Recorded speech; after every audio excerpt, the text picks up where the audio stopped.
কবির কল্পনা, ছেলে খেলার গল্প না, আমরা বসে করব বিবেচনা ধর্মসভার ঠাই। কথা ছাড়া কথার কোনো মারামারি নাই। বিপক্ষের শিল্পী যেভাবে করবে তুলনা, তার প্রতি উত্তরে একেবারে কিছু না বললেই চলে না। দাঁড়াইয়া কইতাছে বাউল গানটা অনেক নাই, বাউল গানের জন্য যাত্রাটাই অনেক ভালো গেল। একটা প্রথম খাড়ায় কইতাছে আমার আন্টি উদাসী শারমিন, তাহলে সম্পর্কে আমার ভালোই লাগে আম্মা। ওদের আম্মা গো যাত্রা গানটা এত ভাল লাগছে না, যাত্রা গানটা অনেক ভালো, এখন বাউল গান আগের মতো নাই। বাউল গান যদি তোমার কাছে ভালো না লাগে, যাত্রা ভাল লাগে, তাহলে যাওগা গিয়া নায়িকা হইয়া যাওগা যাত্রার, তোমার কেউ বাধা দিত নাই। আবার দাঁড়ায় কইতেছে আগের মতো বাউল গান নাই। তুমি কি বাউল গানটা গাইছো খারাইয়া? আমরা যেমন গাইতেছি তুমিও তো এমনি মারতেছ। তুমিও বাউল গানটা গাইতা তাহলে বুঝতাম, যেহেতু তুমিও বাউল গাও না তাহলে আর কইয়া লাভ নাই। ওই সালুনে কইতেছে হুইছে রে, কি রে তোর ফাঁসা দি কানা, ওই বাড়া আমার ফাঁসার তো 1 টাকা না, তোর যে 1000 টাকা না। তো খালাম্মা কালকা কিন্তু বেজা লইছে এসব লইয়া, আজকে তারা বসছে গান শোনার জন্য, এটার মধ্যে কোনো বাধা বিঘ্ন করা ঠিক হবে না। তারা লাখ লাখ টাকা খরচ করতেছে কেন? মানুষকে আনন্দ দেওয়ার জন্য, নিজে আনন্দ উপভোগ করার জন্য। তো তোমার একটা কথার কারণে অনুষ্ঠান নষ্ট হইতে পারে, সেদিকে লক্ষ্য করে গান করবা। আর যদি বাউল গাও তাহলে বাউল গাইয়া দেখাও, পরে দেখবা বাউল গাই না গাই। এখন ডিজিটাল বাংলাদেশ, এখন মানুষ আনন্দ উল্লাসটা পছন্দ করে, কারণ মানুষের হায়াত অনেক কম, ঠাস ঠুস মইরা জায়গা মইরা তো যা মুইকে আনন্দ উল্লাস কইরা ভরে মরি। তো আমরা শিল্পী, আমাদের কাজ হলো জনতাদেরকে গানের মাধ্যমে আনন্দ দেওয়া, নট যাত্রা। তুমি তাহলে যাত্রা চিনছই না, সেই দিন জন্ম নিছ ফুচকা ছেড়ি। হ্যাঁ, তো গান গেলে বুঝা গান গেবা, আগে শুনবা। ও মনে বাইতে শুনছে যে আজকে শারমিন উদাসী আইতাছে, কেডা জানি হিগায়া দিছে যে গিয়া কবি আজগা নাচে।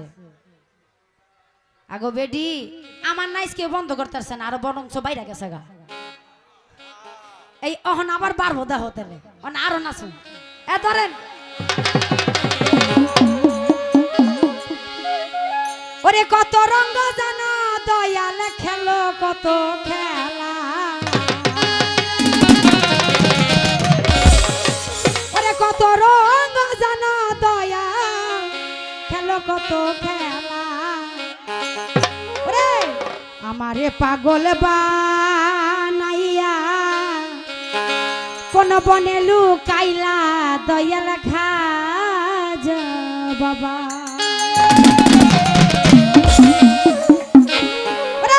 কত রঙ্গ দয়াল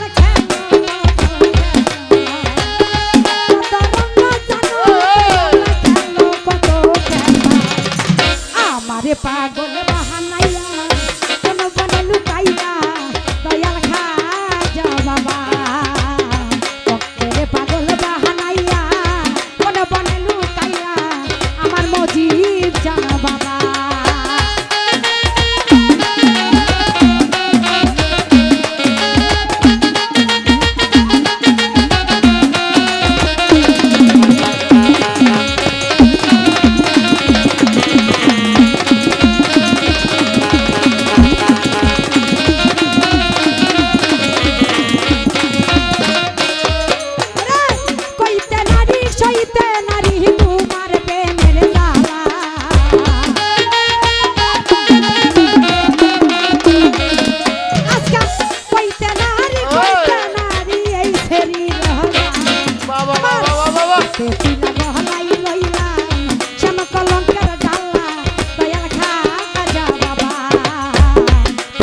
পাগল বাহানাইয়া কোন বনে লুকাইলা দয়াল মজিব জানা বাবা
বনে লুকাইলা